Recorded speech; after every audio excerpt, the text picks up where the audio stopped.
એના માટે જયસુખ પટેલને ફાંસી જ જોઈ। ફાંસી જયસુખ પટેલને ફાંસી દ્યો, ટિકિટ વાળાને ફાંસી દ્યો, એમ કે એને ખબર હતી કે આ પુલ હચમચે છે, છતાં એ ટિકિટ ફાળાફાળ કરતો હતો અને આ પુલ તૂટ્યો એને ખબર હતી, ભાગી ગયો। જેની જવાબદારી હતી ઓરવાના માલિક જયસુખ પટેલ પોતે, એને ફાંસી જ જોઈ છે। બેન તમને કોઈ એને આશ્વાસન માટે એક પણ શબ્દ ફોન આવ્યો છે? કોઈ દિવસ ફોન નથી આવ્યો। 2 મહિના થશે ભાઈ, મારો કમાવ છોકરો આમાં વયો ગયો છે।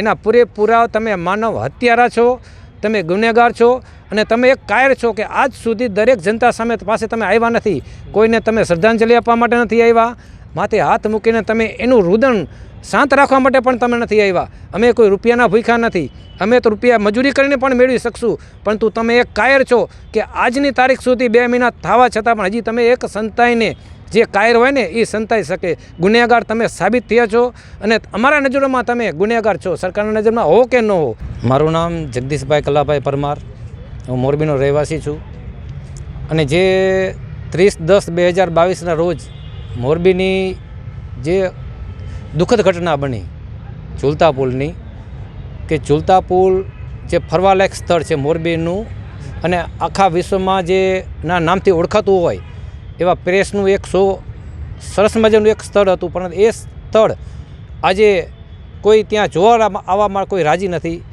એની અંદર 30/10/2022ના રોજ જે ઘટના બની એની અંદર અમારા પરિવાર અમે ખોયા છે અને એ ઓરેવા બ્રિજ, ઝૂલતા પુલ ઓરેવા બ્રિજ કંપનીના માલિકના બેદરકારીની હિસાબે આજે 135 વ્યક્તિઓના જે મૃત્યુ થયા છે અને એને અમને જે એક દુઃખ છે અને અમે એના ન્યાય માટે અમે જે માંગણી કરીએ છીએ કે જે જયસુખ પટેલને એક કડકમાં કડક સજા થવી જોઈએ, એના પ્રશાસનને સજા થવી જોઈએ, એના મેનેજર, એના એમડી, એમના જે સ્ટાફ છે એમને સજા થવી જોઈએ, પરંતુ હજી સુધી જયસુખભાઈ પટેલની કોઈ પણ જાતની કાર્યવાહી થઈ નથી કોઈ। અને મને એવું લાગે છે કે કદાચ જયસુખભાઈ પટેલ અત્યારની જે સરકાર સાથે કોઈ રાજકીય રંગમાં ભળી ગયા હોય એવું મને કદાચ દેખાઈ રહ્યું છે। કદાચ એમને કોઈ સરકાર છાવરતી હોય તો હું આજની સરકારને વિનંતી કરું કે તમે આંતરરાષ્ટ્રીય પોલીસની મદદ લઈ કદાચ જો વિદેશમાં જો છુપાયેલા હોય તો એમને કદાચ અહીંયા લાવે અને મોરબીની જનતા સમક્ષ રજૂ કરે।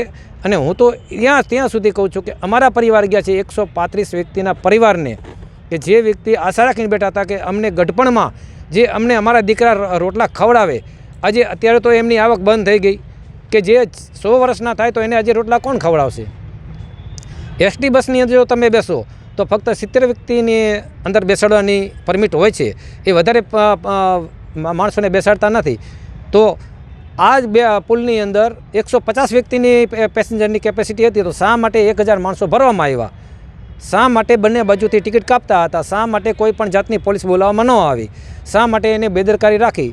શા માટે 2 કરોડ રૂપિયાની જાહેરાત કરી અને પોતે રિબિન કાપીને પુલને શા માટે 26 તારીખના રોજ ખુલ્લો મૂકવામાં આવ્યો?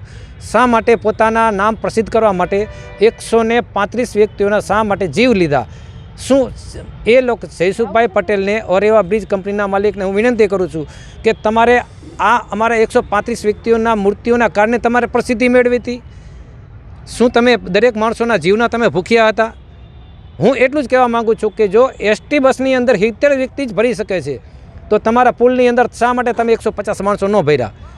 અને જ્યારે તમારે ઘટના બની ત્યારે હું નજર હું જોવાવાળો વ્યક્તિ ત્યાં સામે હતો કે 1000 માણસો માથે હતા, બંને બાજુથી ટિકિટો કાપતા હતા, તમારા કોઈ પણ વ્યક્તિઓ, કોઈ તમારા પ્રશાસન નહોતું, તમારા કોઈ કર્મચારીઓ નહોતા તમારા। અને તે દિવસથી મને જે જાણવા મળ્યું છે કે 3000 ઉપરની ટિકિટ કપાણી છે એક દિવસની અંદર, સવારના 8 વાગ્યાથી તે સાંજના 6:30 વાગ્યા સુધીમાં 3500 ઉપરની ટિકિટો કપાણી છે। શા માટે? આ તમારી બેદરકારી છે, કોઈ પણ જાતની કલેક્ટરની મંજૂરી વગર, નગરપાલિકાની મંજૂરી વગર।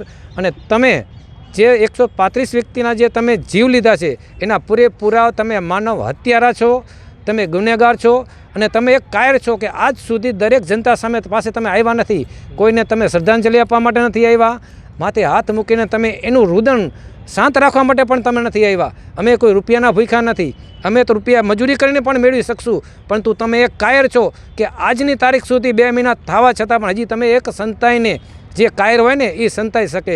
ગુનેગાર તમે સાબિત થયા છો અને અમારા નજરોમાં તમે ગુનેગાર છો, સરકારના નજરમાં હો કે ન હો।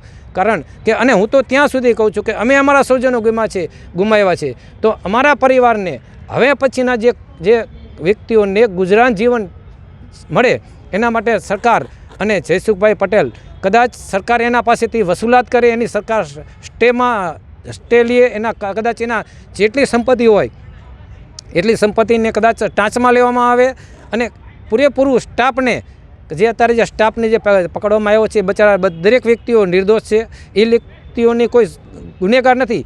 તો એ તો ચિઠ્ઠીના ચાકર હતા કે જે વ્યક્તિઓને અત્યારે પકડવામાં આવ્યા છે, કે સિક્યુરિટી પકડવામાં આવ્યા છે, જે કોઈ ટિકિટ કાપવાવાળા નહીં, કે તો નાના માણસો છે, પોતે કેમ નથી. જે વ્યક્તિના નામનો બ્રિજ અત્યારે જે બોર્ડ લગાવવામાં આવ્યો તો એમના એમડીની ધરપકડ નથી થઈ, એમના મેનેજરની ધરપકડ નથી થઈ, જયસુખભાઈ પટેલની ધરપકડ નથી થઈ.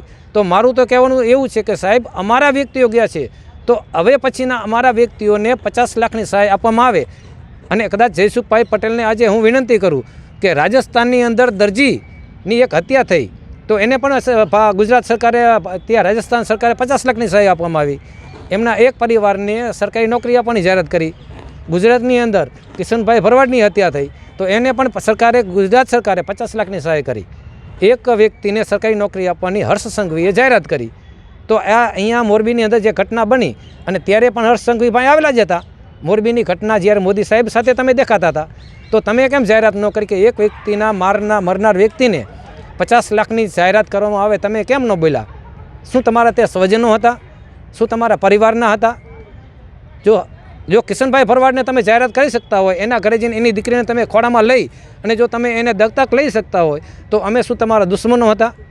હર્ષ સંઘવીભાઈને વિનંતી કરું કે કદાચ તમે જો આજે સત્તા પર હોય તો કોઈ પણ જાતનો રાજકીય રંગ આપ્યા વગર, કોઈ પણ જાતની શરમ રાખ્યા વગર અને કોઈ પણ જાતના કોઈ પણ ઓળખાણ આપ્યા વગર આ ગુનેગારને સજા આપવામાં આવે, કે જયસુખ પટેલની ધરપકડ કરવામાં આવે.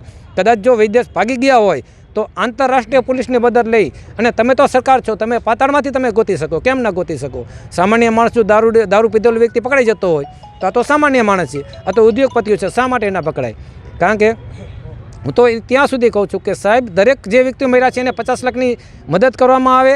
હર્ષ સંઘવીભાઈને અત્યારે હાલની અંદર પણ તમને વિનંતી કરું છું કે વ્યક્તિઓને 50 લાખની સહાયમાં આપવામાં આવે અને પુલની અંદર જેટલા વ્યક્તિઓ બચી ગયા છે, જે પુલની અંદર સારવાર લેતા બચી ગયા છે, એને 25 લાખની સહાય આપવામાં આવે. અને કે આપવી જ પડે, કારણ કે અમે તો હવે કહી છીએ કે હવે અમારી જે કેના સહારે જીવવાનું? શું અમારે ભીખ જ માંગવાની? મોરબીની અંદર જેટલા ભિખારીઓ ભીખ માંગે છે, શું અમારે એની સાથે ભીખ માંગવાની?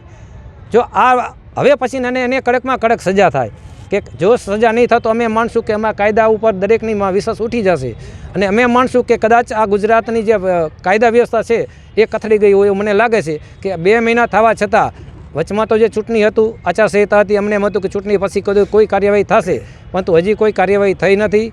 સરકાર કદી એની સાથે સાઠગાંઠમાં હોય અમને એવું લાગે છે. તો અમે વિશ્વાસ રાખીએ છીએ કે હવેના પછી સરકાર કડકમાં કડક પગલાં લે અને કદાચ એને ધરપકડ કરી અને મોરબીની જનતા સમક્ષ એને જાહેર કરવામાં આવે. અને કદાચ અમે તો એવું વિચારીએ છીએ કે 135 વ્યક્તિની જે હત્યા થઈ એ પોતે જાણી જોઈને કરી છે, કે કલેક્ટરની મજૂરી લીધા વગર, નગરપાલિકાની મજૂરી લીધા વગર એ વ્યક્તિએ ચાલુ કર્યું, એટલે પોતે જવાબદાર છે.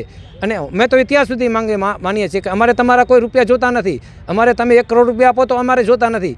તો અમે સરકારને માંગણી કરીએ છીએ કે ભાઈ તમે એની ધરપકડ કરી મોરબીના નગર દરવાજેને જાહેરમાં ફાંસી આપો. શું માંગણી છે અત્યારે આપની? जय हिंद, नमस्कार। मेरा नाम विशाल वाजा है। मैं रिटायर्ड भारतीय सेना से सोल्जर हूँ। और जो ये घटना मोरबी की 30/10/2022 की जो घटना घटी थी, उसमें जैसे ही हम मुझे जो मैसेज मिला, हमने जो सोशल मीडिया के माध्यम से देखा, तो थोड़ी देर के लिए बड़ा दुख, वो कलेजा काँप गया कि भाई ऐसी घटना कैसे, इतनी बड़ी चूक हो सकती है। फिर धीरे धीरे जब सारी चीज़ें बाहर आई तो पता चला कि भाई इसमें जो है लापरवाही साफ साफ नज़र आ रही है।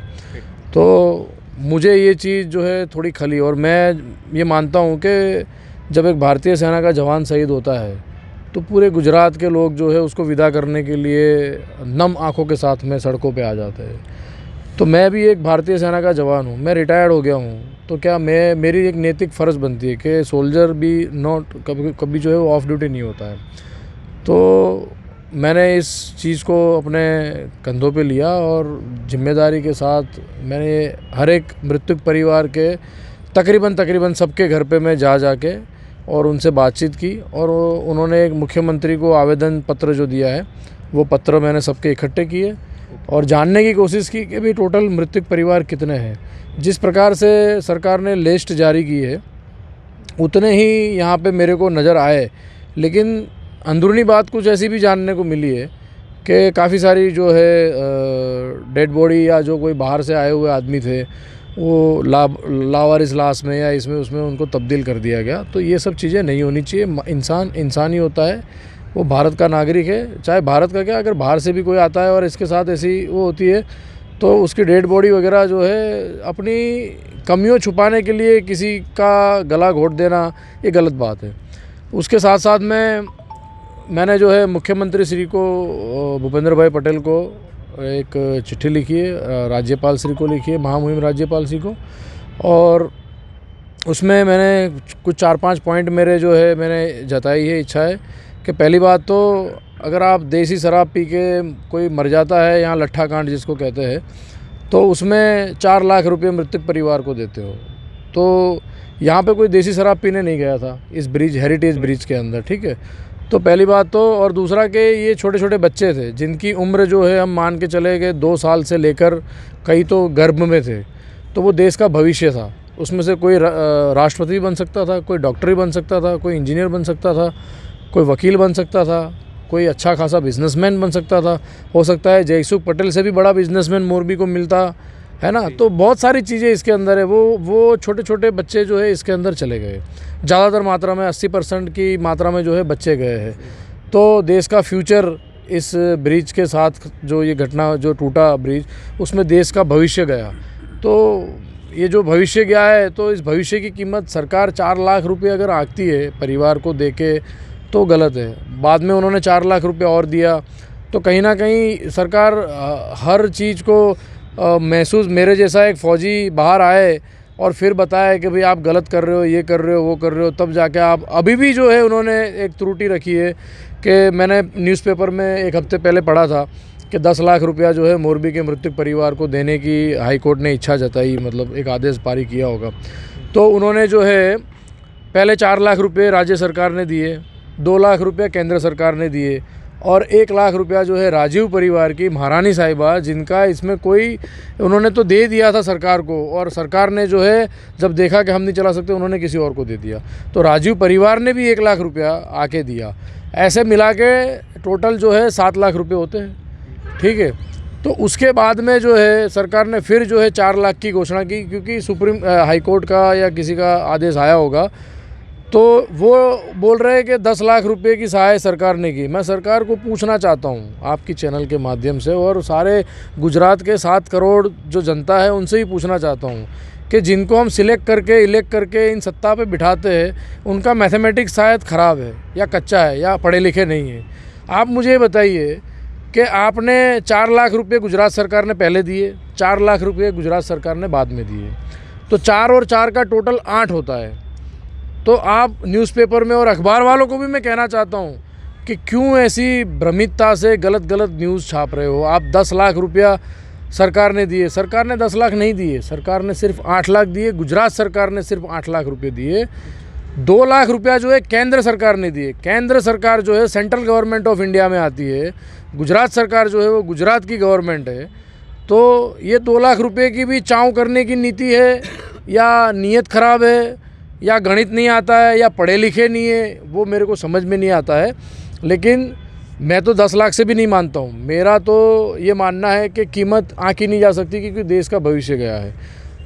तो मेरे हिसाब से कम 50 लाख रुपए की मांग मैंने सरकार से की है, और मुझे बड़ी आशा की किरण दिखाई देती है कि 50 लाख रुपए देंगे, और सरकार को देने चाहिए। दूसरी फेलियर सरकार का ये है कि अगर एक छोटा सा मुजरिम कोई होता है, अगर लड़ाई झगड़ा हम कर लेते हैं कहीं पे भी, तो उसको पकड़ने में पुलिस और गवर्नमेंट के जो आदेश होते हैं, जब वो आके बोलते हैं, तो उनको 24 घंटे नहीं लगते, 3-4 घंटे में जुलूस मैंने देखा है सौराष्ट्र के अंदर।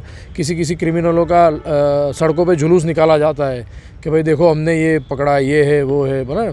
तो मैं आज सत्ता में बैठे जो भी लोग हैं उनसे, सरकार से, गृह मंत्री श्री से और पुलिस कमिश्नर से, सबसे पूछना चाहता हूँ क्या आप लोग फेलियर हो? आप लोग एक मुजरिम को पकड़ने में सक्षम नहीं हो? क्या गुजरात पुलिस जो है वो अपने आप को फेलियर मानती है? नहीं मानती है, क्योंकि मैं फोर्स की नौकरी करता हूँ, मुझे मालूम है। बट जहाँ पॉलिटिकल पावर का इस्तेमाल होता है वहाँ पे जो पढ़े लिखे कमिश्नर जो बोलते हैं हम, आईएएस और आईपीएस जो पढ़े लिखे हैं, वो एक अनपढ़ 10वीं चौपड़ी पढ़े हुए जो होम मिनिस्टर बन के बैठ जाते हैं, उनके इशारों पे नाचते हैं। उनके माँ बाप को भी आज शर्म आती होगी, जिनके बेटे आईएएस और आईपीएस है। वो सोचते होंगे कि साला मेरा बेटा संविधान को बदल सकता है, लेकिन ये नेता जो है, एक भ्रष्ट नेता जो है, वो ऐसा आ गया है जो साला 8 चौपड़ी पढ़ा हुआ है, जिसका नॉलेज ही नहीं है कुछ, और वो आदमी आके मेरे बेटे को आज नचा रहा है। और वैसे ही आईएएस और आईपीएस काम करते हैं। नहीं तो जयसुख पटेल हो या दाऊद इब्राहिम हो, वो है क्या भाई? तुम क्राइम करते हो क्यों? आतंकवादी जब आते हैं तो आर्मी के ऑपरेशन आपने देखे होंगे, चुटकियों में सालों को जो है ऐसी गोलियां ऐसी जगह पे घुसेड़ देते बिल्कुल सही बात है कि उनको पता ही नहीं चलता कि कहाँ से सांस ले और कहाँ से हवा ले, है ना। तो मेरा सरकार से सवाल है, भाई आप फेलियर हो तो सीधा बोल दो कि भाई हम जो है सिर्फ आके राजनीति करेंगे, बाकी आप लोग अपना खुद निपटो। तो ऐसी बात नहीं होनी चाहिए। गलत हो रहा है, दिख रहा है। 3 महीने हो गए, 30/10/2022 अगर मैं गलत नहीं कह रहा तो 30 तारीख की घटना है। मेरे हिसाब से अगर हम जो बाहर विदेशों में जाके इज़राइल की टेक्नोलॉजी ने ये न वो न बड़ी बड़ी बातें करते, तो मुझे मालूम है यहाँ इज़राइल की टेक्नोलॉजी के साइबर के एक्सपर्ट वगैरह सब कुछ है। जयसुख पटेल नहीं, मैं एक चींटी भी अगर ढूंढनी हो ना तो पुलिस जो है ढूंढ सकती है। इतनी चप्पल चोर को अगर मंदिर से कोई चप्पल ले जाए ना तो उसको भी पकड़ सकती है। इतनी टेक्नोलॉजी इस देश के अंदर है, लेकिन उसको इस्तेमाल करने का पावर जो है इन अनपढ़ नेताओं के पास है, वो गलत है। अगर वो फरार है तो उसकी संपत्ति को भी जब्त किया जा सकता है, कोई एक्शन आज तक नहीं लिया गया इसके बारे में? बिल्कुल सही कहा भाई। देखो आप, अगर मैं बोलता हूँ, एक छोटा सा उदाहरण देता हूँ, आप एक मोटरसाइकिल लोन पे ले लो, एक कार ले लो लोन पे, और 2 महीने तक उसके हफ्ते मत भरो, तो तीसरे महीने जो है आपको 2 बाउंसर आएंगे, आपकी गाड़ी भी उठा के ले जाएंगे, 4 डंडे भी मारेंगे, और आपका अकाउंट में और आपकी संपत्ति जो होगी उससे वो जब्त करके वसूला जाएगा। होता है ना। तो इस केस में इस कंपनी की संपत्ति जब्त करो, अपने आप मगरमच्छ बाहर आ जाएगा, है ना। अगर उसके अकाउंट को और उसके बिजनेस को सीज कर दोगे तो वो अपने आप आएगा। और दूसरा, अगर उन्होंने, मैंने सुना कि कई सारे राजनेता जो है उनकी तारीफ़ें करते हैं, उनकी बड़ाई करते हैं कि भाई जयसुख पटेल ने बहुत अच्छे मोरबी के लिए काम किए होंगे, लेकिन क्या इसलिए किए थे कि वो 132 आदमी की जान ले ले तो मोरबी वासी जो है चुप बैठे रहे? इसलिए तो नहीं थे। जो काम अच्छे किए उसकी तारीफ़ करेंगे, जो काम गलत किया तो उसके लिए मुकदमा भी होगा, लड़ाई भी होगी और उसको सज़ा भी दिलाएंगे। ठीक है, तो उनको सामने से मैं चाहता हूँ, अगर मैं उनकी जगह होता, इस कंपनी का मालिक, तो मैं अपनी बात बता रहा हूँ, मैं फ़ौज में रहा, मेरे से अगर ऑपरेशन के दौरान कोई सिविलियन गलती से मर जाता है तो मैं भागूंगा नहीं। मैं बोलूँगा कि भाई मैं मारने गया था उसको, लेकिन गलती से मेरी गोली जो है इसका निशाना बन गई है, उसके लिए मुझे जो सज़ा देनी है वो आप दे दो। तो मोरबी के लोगों का दिल बढ़ेगा और वो बोलेंगे कि नहीं यार, कोई बात नहीं, जयसुख भाई हमारे परिवार के बारे में थोड़ा बहुत सोच लेंगे, या उनके परिवार को नौकरी, यहाँ एक घर पे मैं गया था, उनकी बेटी उसी कंपनी में काम करती है, तो कम से कम कंपनी के ऑनर होने के नाते तो कम से कम श्रद्धांजलि देनी चाहिए कि भाई मेरी कंपनी के परिवार, आज वो बेटी वहाँ काम करती थी, तब जाके जापान में, चाइना में या कहीं पे भी ऑर्बिट कंपनी के कैलकुलेटर या घड़ी जाती थी। ठीक है, तो कम से कम उस बेटी को तो श्रद्धांजलि जाके देते। अरे जयसुख भाई भाग गए, उसकी बीवी कहाँ है, उसके बच्चे कहाँ हैं, उसका मैनेजर कहाँ है, उसका मैनेजमेंट कहाँ है, उसका प्रशासन कहाँ है? हमें पता है कहाँ है। जहाँ अदालत नहीं होती वहाँ क्या होगा? सीधी सी बात है, उनको अगर करना होता तो सब कुछ कर सकते हैं, खुल के आ सकते हैं। उनको बोलना चाहिए कि मेरे परिवार के 132 सदस्य गए हैं और इस परिवार की जिम्मेदारी मेरी बनती है, और आज से लेकर मरते दम तक मैं इस पर, कई राजा रजवाड़ों ने ऐसी मिसाल कायम की है। ठीक है, आप देखो कृष्ण कुमार सी जी को यहाँ पे कोई नहीं पूछते, जो भावनगर के राजा है, और ब्राज़ील के अंदर उनके पार्लियामेंट के अंदर उनका स्टैचू है, उनकी नाम की कॉलेज है, उनके नाम की सड़कें है। और हिंदुस्तान में भावनगर के अंदर तो छोड़ो, विधानसभा, हम पार्लियामेंट की बात नहीं कर रहा हूँ, ये वो पहले राजा थे जिन्होंने 1800 गांव जो है दे दिए थे इस देश के लिए, लेकिन विधानसभा में उसकी फ़ोटो नहीं है। गलत है ना? तो ये सब चीज़ों के लिए मेरे जैसा वाजा विशाल फौजी बाहर आएगा, फिर इनको सिखाएगा और फिर ये मानेंगे, फिर बोलेंगे कि फौजी ये बिना लगाम का है। तो अगर मेरे को लगाम लगानी है तो भाई तुम सही हो जाओ, सीधी सी बात है। मैं सरकार से, सिस्टम से कहना चाहता हूँ, आप अच्छे हो बुरे हो, अच्छा काम करोगे हम आपकी तालियों के साथ में स्वागत करेंगे और आपको जो है सिर आँखों पे ले जाएंगे। बुरा काम करोगे तो भाई साहब फिर डंडे पड़ेंगे, उसमें कोई दो राह नहीं। આ છે આ પીડિત લોકોની સરકાર પાસેની માંગ।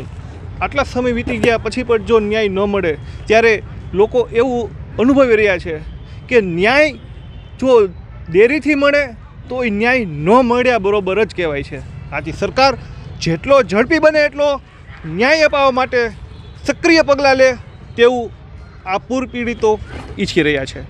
મયુર બુદ્ધભટ્ટી સાથે હું છું જયદેવ બુદ્ધભટ્ટી।